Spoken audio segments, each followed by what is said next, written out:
Where do you see your business in the next 5 years? Where do you see your business in the next 10 years? And thank God he mentioned something like that when he was speaking to. It means to see.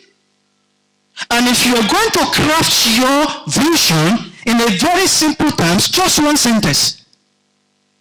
But that one sentence are embedded or inherent with a lot of elements that will enable you to plan your business, strategize your business, and run with the business. So in your vision, there must be number one element, assignment. What is the assignment in your vision? What do you have to do in your vision? And don't forget that when you are putting your mission statement together, they are from those what? Assignment. And your mission statement must align with your vision. Vision means, where do you want to see yourself in the next couple of years? Mission statement means, what are you doing now to get there? So there must be connection between your mission statement as in your assignment and your vision. The second element is that in your vision, there must be direction. If your vision is leading you to the north path, then you know that your way is towards the north. When you are implementing your business and it's taking you towards the east, then you know, checking your vision, you know you're on the wrong path. What do you do? Navigate your compass towards that direction. In your vision, there are risks, element of risk in vision. So meaning, before you venture into any business, proactively identify the risk, which could also serve as limitations, which could eventually also transform into a storm. If you do not identify your risk, then you'll be in a hot soup when you start your business. There are three types of risk: potential risk, perceived risk, and actual risk. Actual risks are those risks that you already have the experience. It has happened to you before. You know what to do when you come face to face with that risk. You must be able to identify the possible risk that might be involved in your business before you start talking about how do you quantify it and then how do you mitigate it. There are some risks you could avoid. There are some risks you could transfer. There are some risks you may have to deal with it. It's just like when we are talking about mountain. There are many things we could do with our mountains. Standing between us and our destiny, you can decide to move around your mountain and go nowhere. That is a choice. Somebody else can say, no, why do I have to move around the mountain? I can as well climb the mountain and get to the other side. But you know what it will involve: the stress, the agony, the effort to climb. But the whole point is that you are climbing to get to the other side. And you are saying, this mountain will not stop me from getting to my place of destiny in business. Somebody will say, no, I think I have an explosive. Let me blast the mountains and get to the other side. These are ways. You could as well choose the idea of Jesus.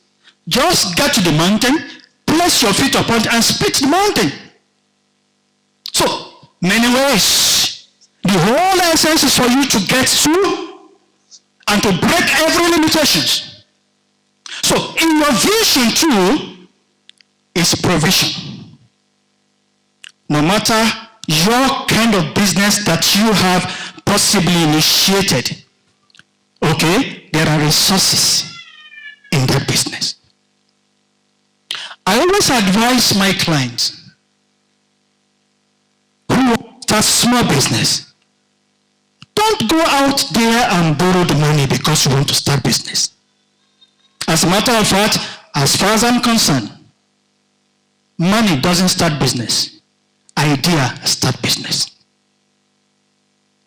And when we say idea is just like raw material, just like silver with dross.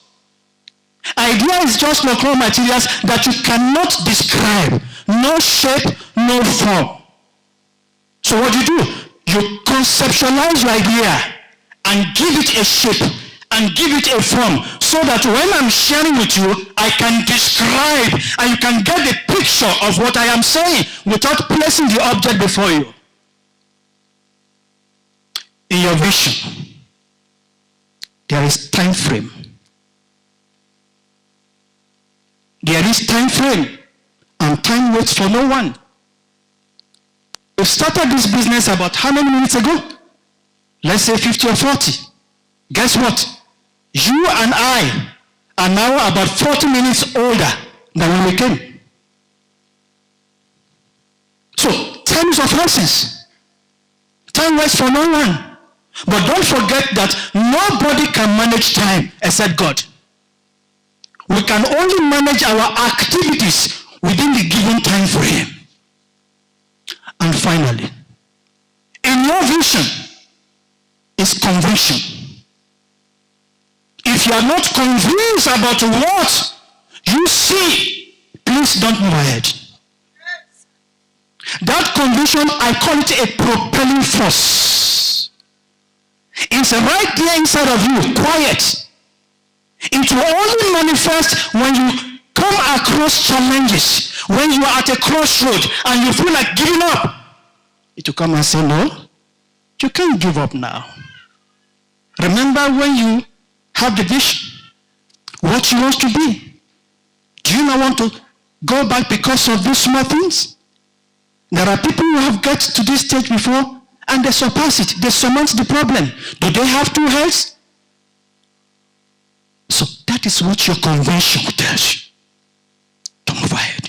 So if those elements are not in your vision, I am not saying you should write it exactly the way it is, but when you are dissecting, when you are diagonizing, when you are turning it around to see, you must be able to pick those elements and answer those questions before you proceed.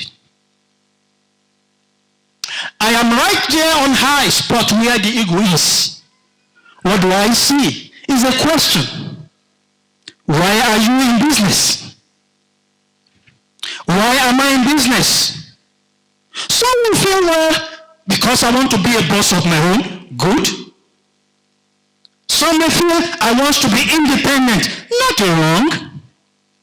Some will feel, look, I want to achieve, because when I was in a paid employment, I couldn't express myself because the final decisions is in the hand of the CEO. So let me quit and start business. Nothing wrong. But much more important, that you must place before those ones is that what needs do you want to meet? That must be stronger. That must be stronger. That must be stronger. What needs do I want to meet?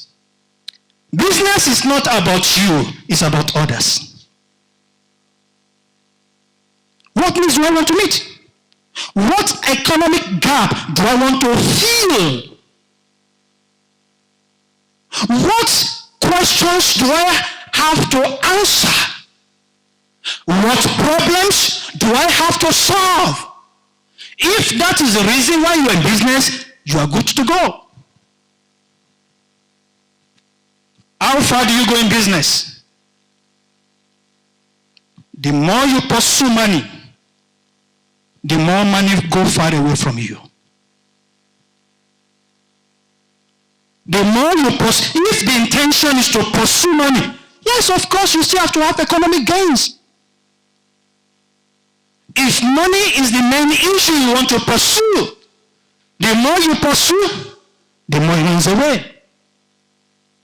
But the more you meet needs of people, money will find you where you are. If you have a problem and I'm able to solve the problem, won't you patronize me again? Won't you tell others about what I can do? Even when I'm in my house sleeping, people will call me in the night. Is it that there are no other people who can do the business close to the callers? No. And that is why the entrepreneur mindset comes in. You must go out there, identify needs, look for gaps. Let that be the basis for which you want to be in business. Whatever needs you want to meet, of course, you still have to look inward. What do you have to solve this problem? Is it enough? Is it not enough? If it is not enough before I go out to solve it, where do I go to learn, to develop myself, to add more value to my skills? I share with people, I have what I call 3 E's.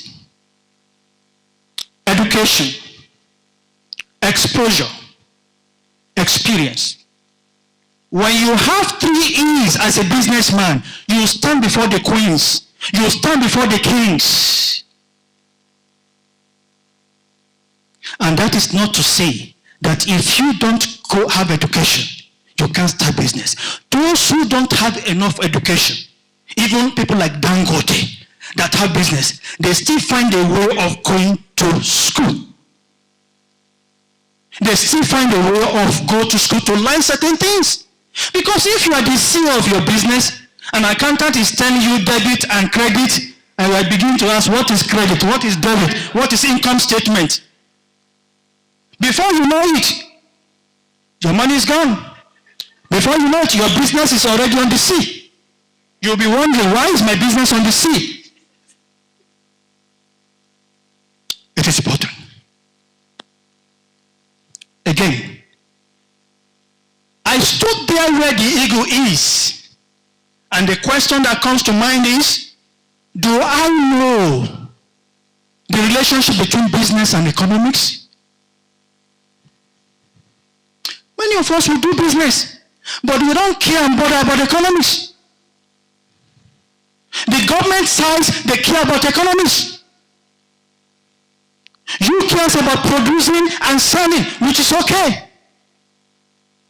But when you talk about economics, it talks about demand and supply. When the Reserve Bank governor is talking that there is high interest rate about what? About the fact that there are too much of resources, money in circulation, begging for few items, and that leads to inflation.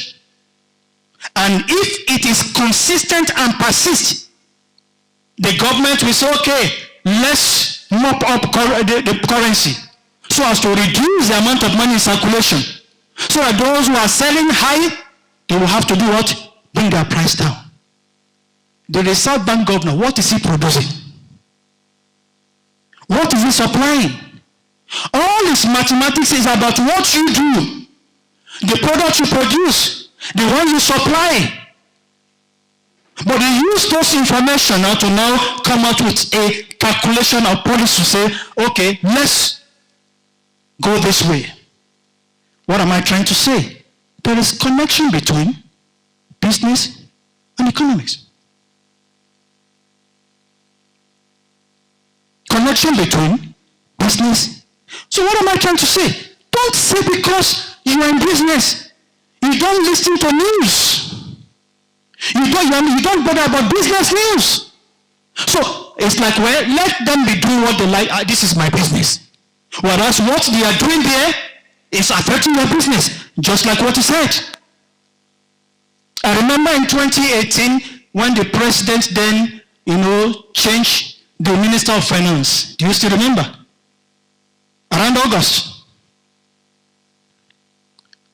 Within 3 days, because of that political pronouncement, more than $300 million were withdrawn by the investors within 3 days.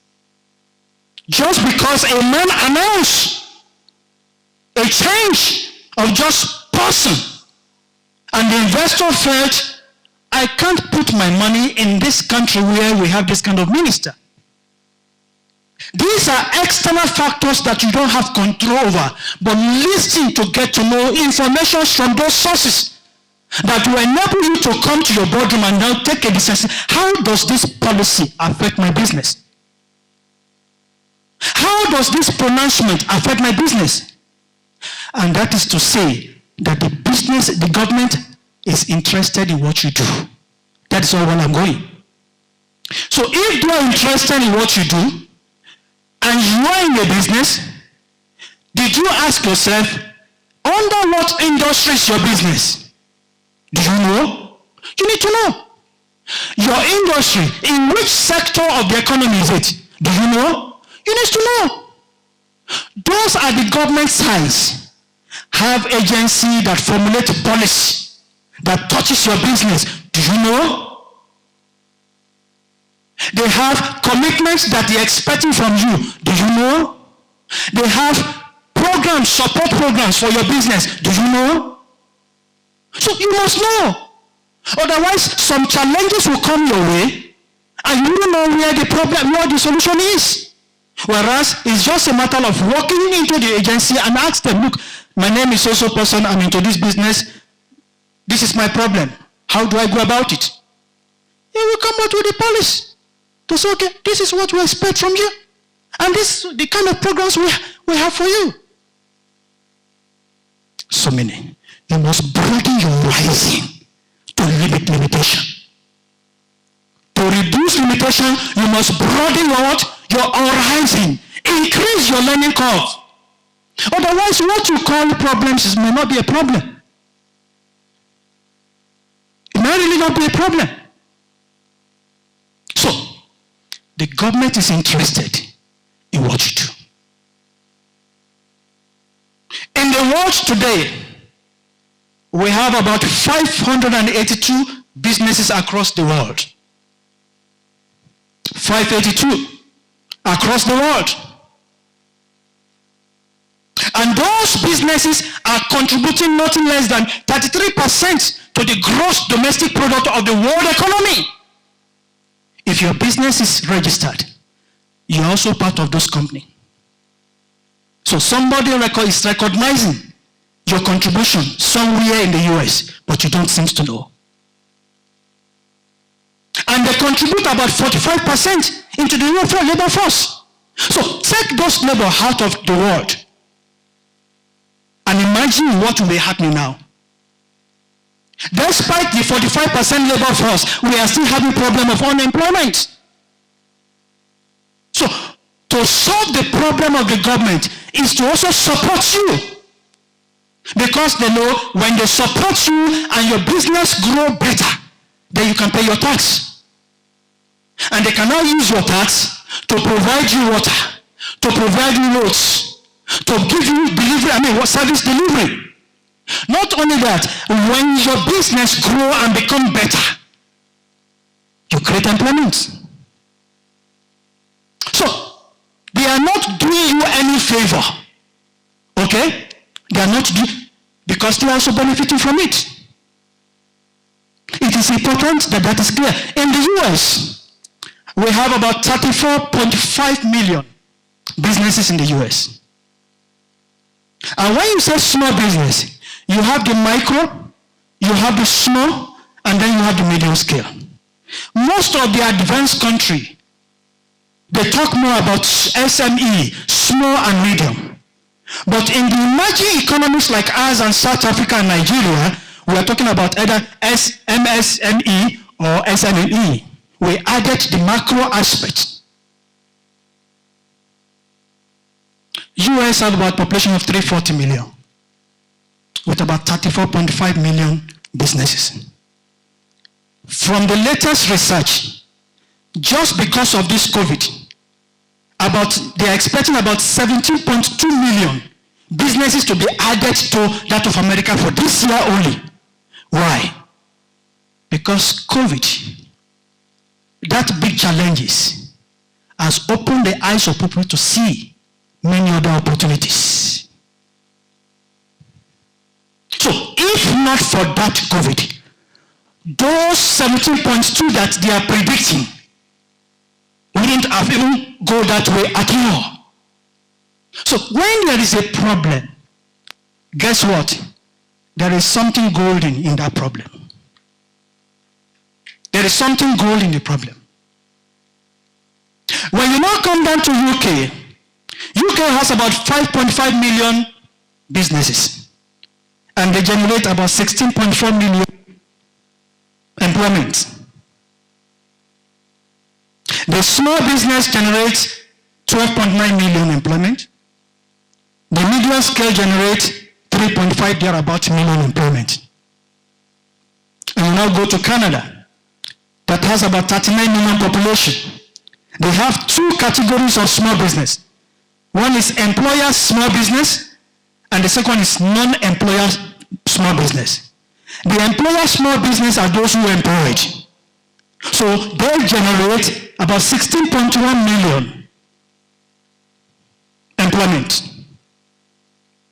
The small is about 10.3, the medium is about 3.4, then now they now talk about large scale that generates just only 2.4. Small scale generate about 14. Large business generates just about what? 2.4. And that is why they say that it takes small business to grow the economy of any nation.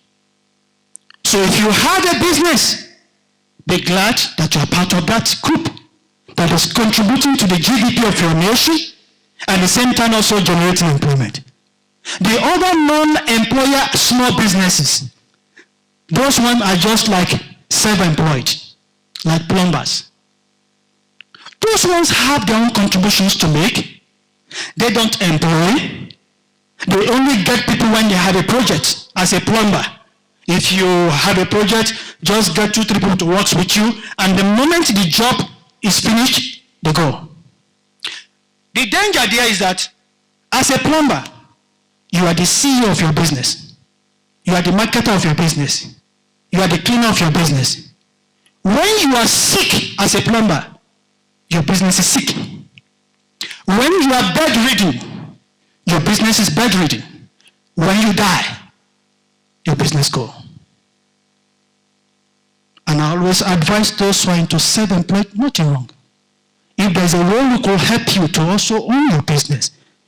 Because in life, it's either you are employed, or you are self-employed, or you own your business, or you are an investment manager.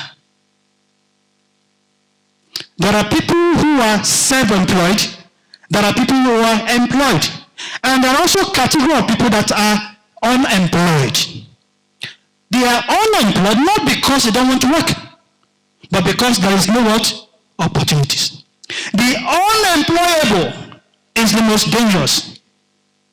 The unemployable, there could be opportunities, but they don't have what it takes to fit into the system. Those category of people too needs to be taken care of.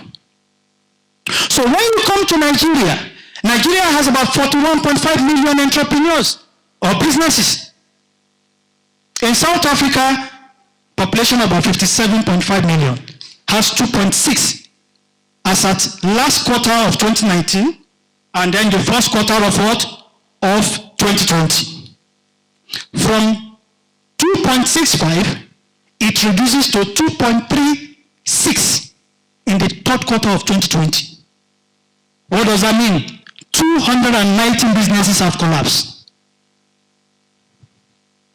Assuming that 219 businesses employed 10 staff, for example, and they collapse, it means 219 times, how many now?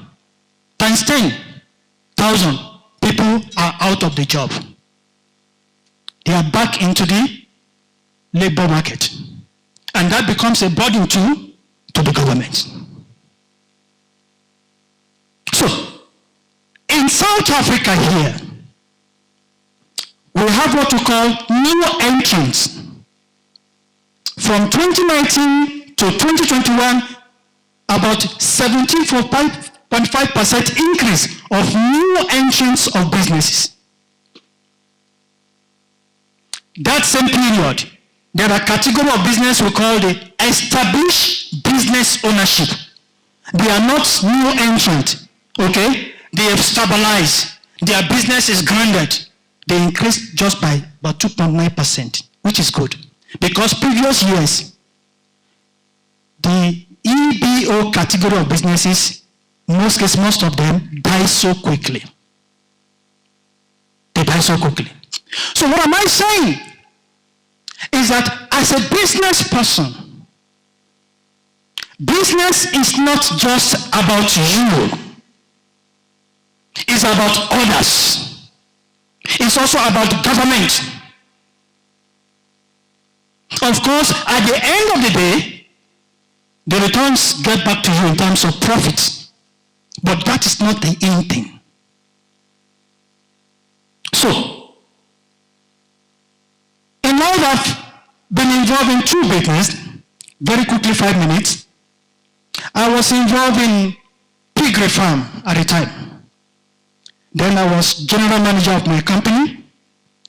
And because many years before I ventured into business, before I went into paid employment, it was my vision that I wouldn't waste too much of time working with any company. The reason why I wanted to work is to gather enough experience, accumulate experience, so that when I start my business, I wouldn't need consultant before I start my job. So, I started piggery business. Why do I choose piggery business? Because when I was in the corporate world, almost every year, for almost 4 or 5 years, when we look at our profit, we discover that almost 60-70% goes to energy, goes to the bank. So we are sweating out to make our business more profitable, but the large chunk of our money goes to buy fuel, or goes to, like your ESCOM in Nigeria, or goes to the bank. I said, I can't do that kind of business. So I'd ask myself, if I'm going into any business, business has had little or nothing to do with electricity. That's number one. Number two, I will not start any business going to the bank first to borrow money. And I saw that answer in the piggery business. I did it for about 4 or 5 years, just like a pilot study. The second one was when I was in a storm. And one thing I don't really like, sir, is that people should pity me because I'm going through my challenge. I don't like being pitied. I don't like being pitied. So I come across this information on the news. How to make all these chemicals, liquid dishwash, body spray, almost about 22 different items, and then I didn't even have money. One day somebody sent about 500 naira, not rands, to me, and I said, oh, this one is just enough for me to go for training. And I went for the training. And when I came back, I was left with 50 naira. But I was happy, because this was the kind of business I want to do. No need for electricity, no need to go to any bank. I can sell my landed properties and start. And that was why I started. Within a space of 11 months, my business started moving, until when I got visa to return back to my children in 2012. Because I was far away from them for about 4 years. Okay? I had to take a decision. Is it to make the money and become Dangote and my families are not around me? Or to shift my position? Let's go and dig it out where they are. So it was short-lived. But the vision is still very strong in me. When I finish with the product, people are looking at it, because when I started the product, the idea is that act locally when you are going into your business, and think globally. So when I finish with my products, if you place my products side by side other international products, you can't see any difference. Because it was like one day my product should leave the shore of Nigeria to, even if it is Republic of Benin. So whatever you want to do as a business, do not confine yourself to a small space. Do not. Because the opportunity might come for you to fly with the help of the wings. I think I need to stop here. Because if you ask me to continue 24 hours, I won't stop. Thank you so much for the privilege.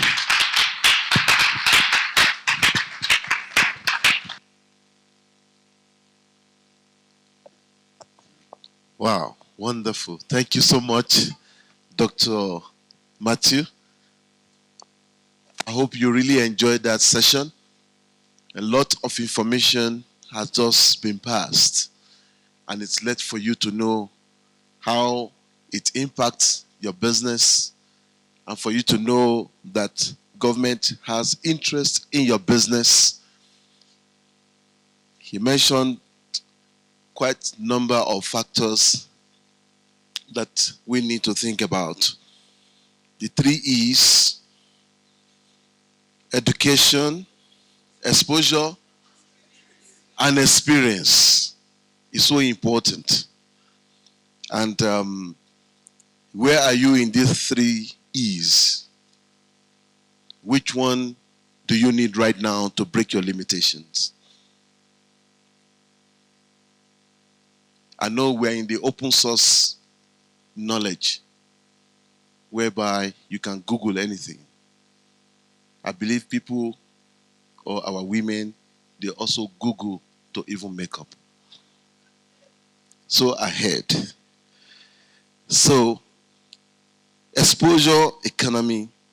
Again, he mentioned to us, we must also have a broadened horizon for us to know what government is saying, how is the policy affecting your business or will affect your career.